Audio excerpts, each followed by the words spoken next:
Hey AJ, thinking about getting a second dirt bike. That's embarrassing to talk about, but it's kind of getting hard to like when I need to work on one bike. I don't want to be like off the bike for 2 weeks if I need to do a top end. Right now, I'm getting my suspension service. I have no idea when I'm gonna get it back, so I'm thinking about getting a second bike. I got my eyes on a KTM 300SX. You see me ride, you know about where I'm at. Just was curious to know if that would be a good option for a second bike. I thought I didn't really want to get the same bike.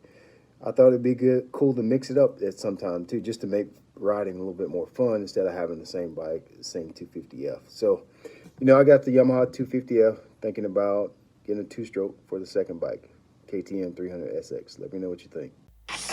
Brian, great question. In good.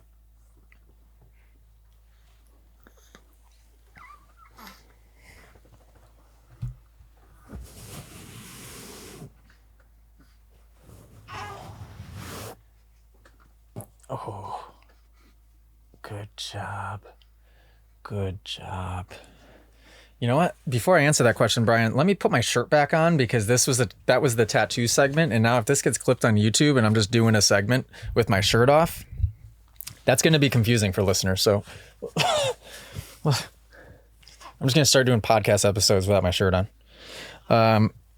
Great question. And I like where your head's at with that because I think different bikes are fun on different tracks. There's some tracks that are a blast on a 4-stroke.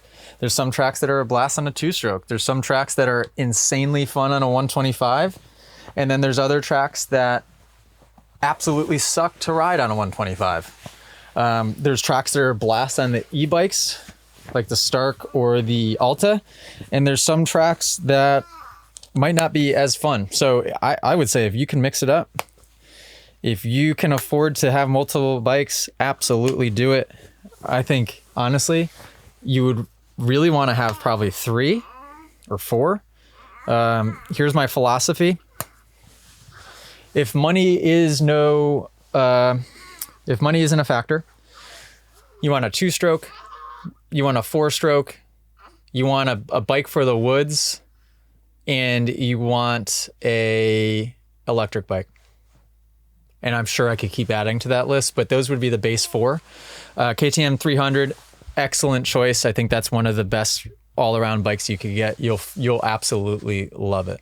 You'll absolutely love it. So get it. And when you do, can I ride it?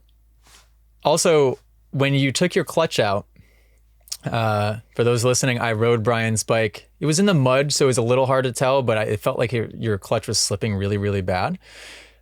I think I saw a picture or video of you pulling the clutch plates out and they were bright purple.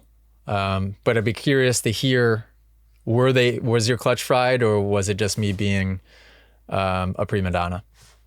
So yeah, 300 KTM, second bike, do it. If you guys enjoyed this podcast clip and you want to listen to full episodes, make sure you go download them on Spotify and Apple Music. If you want to watch full episodes or be a person that sends in your own video submission, go to club.themotoacademy.com and subscribe to join the Moto Academy family today.